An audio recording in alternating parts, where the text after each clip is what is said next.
Eto mga kababayan, nagkaroon po ng tensyon sa hallway ng Sandigan Bayan matapos harangin ng mga tauhan ng BJMP si dating Congressman Mike Defensor na magsalita sa harap ng media. So dito mga kababayan ay iginiit ni Defensor kung bakit wala pa rin usad ang investigasyon sa flood control.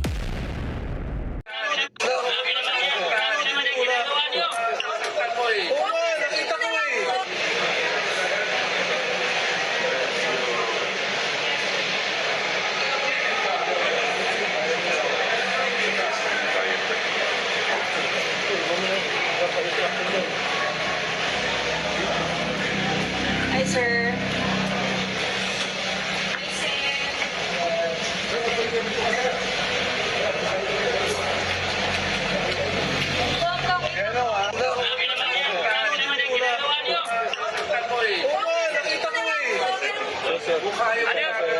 Dalawang beses na kami ni-raid ng BGMP. Ghost Magnum, yung Ghost Project, wala pa rin.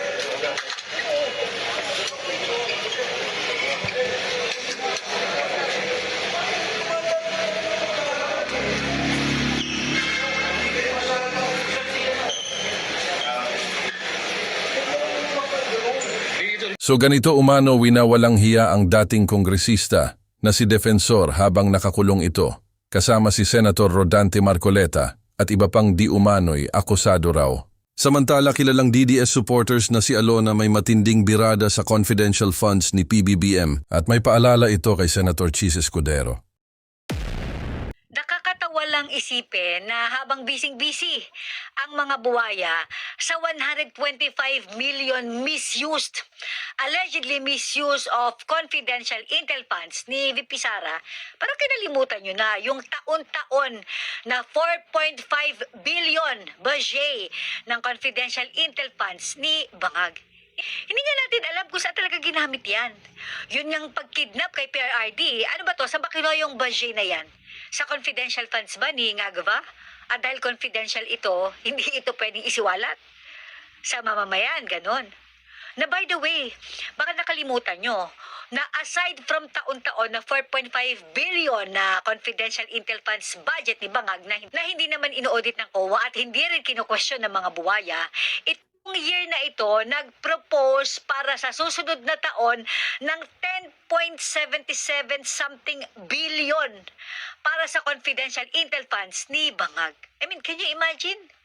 From 4.5 billion taon-taon from 22 to 26, this time, para sa next year confidential intel funds, 10.77 billion na. Ano to, paghahanda ba ito dahil 2028, bababa na ang hinayupak na Judic na presidente ng Pilipinas?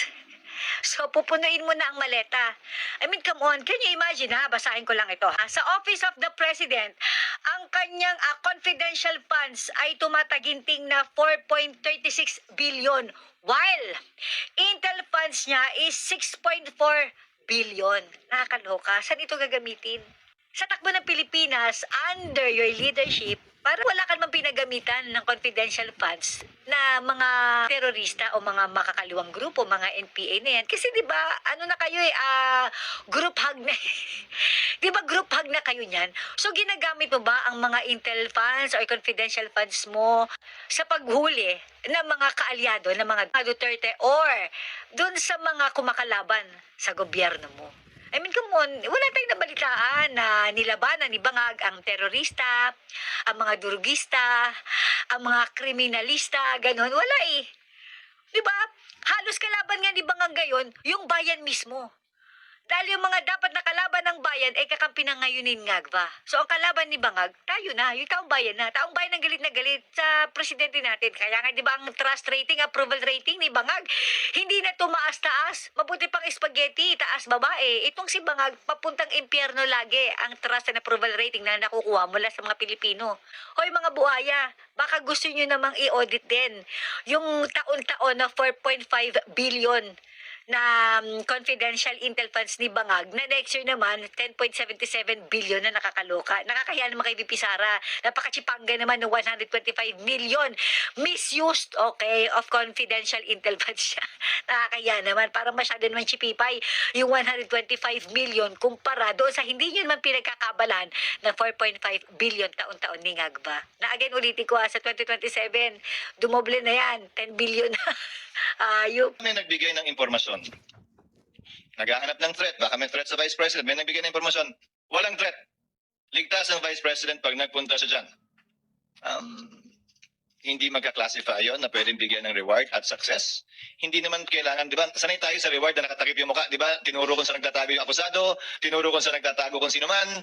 Di yun, reward. Pero wala bang reward kapag sinabing, okay, magpunta dyan. Walang problema. Wala kayong kailangan alalahan.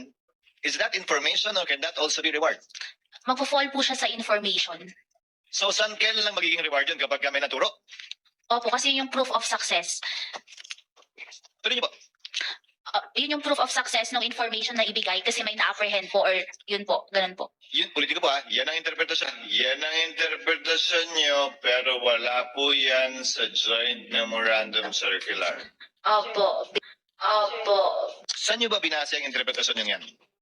Yan ba yung ginawa ng lahat ng mga nauna sa inyo sa pwestong yan? Kinopya nyo lang or sarili nyo po yan at ngayon lang ginawa yan? Doon po sa mga ibang na-audit ko, ang ina-attach po talaga nila is yung payment of rewards na may mga nahuli po. So lahat ng in-audit nyo nung nakaraan, for consistency's sake, merong nahuli o na-apprehend. May ganun pong mga naka-attach na mga dokumento. At tulad dun sa iba, kapag walang nahuli o na-apprehend sa reward, ine-AOI mo, dinidisala o sinususpend nyo, Hinahanapan po namin ng proof of success. Opo. na may nahuli nga. Opo. To prove consistency on your part. But do you have any knowledge na yung mga predecessor mo, yan din yung standard na ginamit? Pare-pareho po kami na based sa joint circular po ang aming basis ng audit. Pero wala nga dun eh. So interpretasyon mo, yan at yan yung interpretasyon din ng mga nauna sa'yo sa pagkakaalam mo?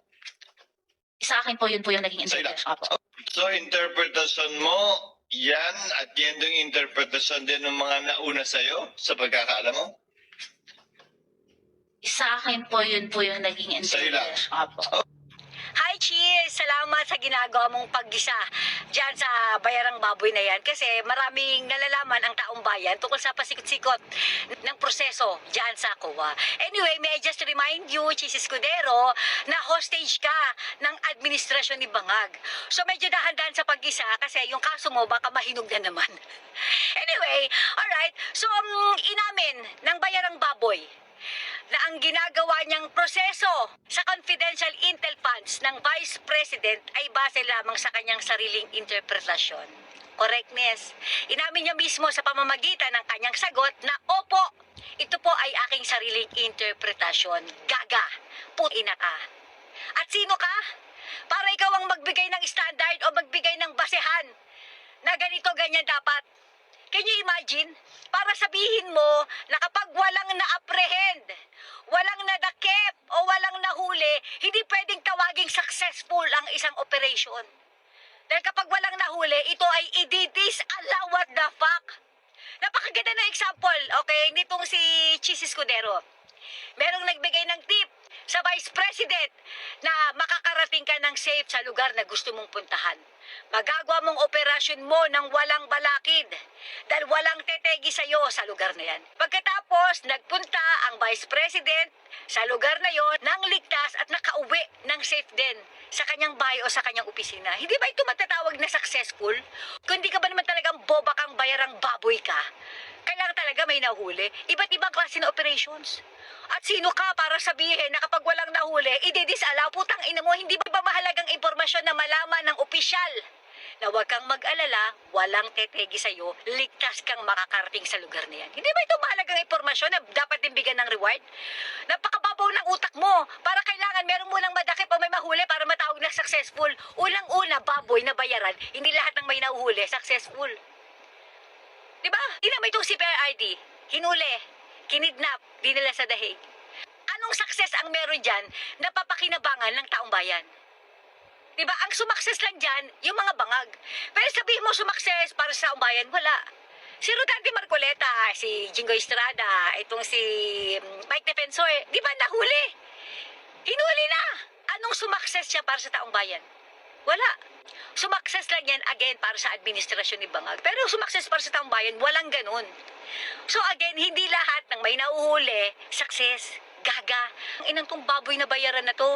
Kung maka-explain ka, as if naman nasa joint circular yung sinasabi mo. Yung palalalabas din sa sariling bunganga mo at salamat kay Cheese Escudero. Na sariling interpretasyon mo lang yung ginagawa mo. Putang bayarang baboy ka, hayop ka. Darating ang araw, lilitsunin ka din. Tama at magaling din itong presiding officer na si Cheese Escudero. Pero katulad sa nabanggit ni Alon ng mga kababayan, medyo dahan-dahan lang sa pag-isa sa sinasabing di umano'y matabang baboy. Baka nga naman biglang tutuluyan at makukulong itong si Escudero.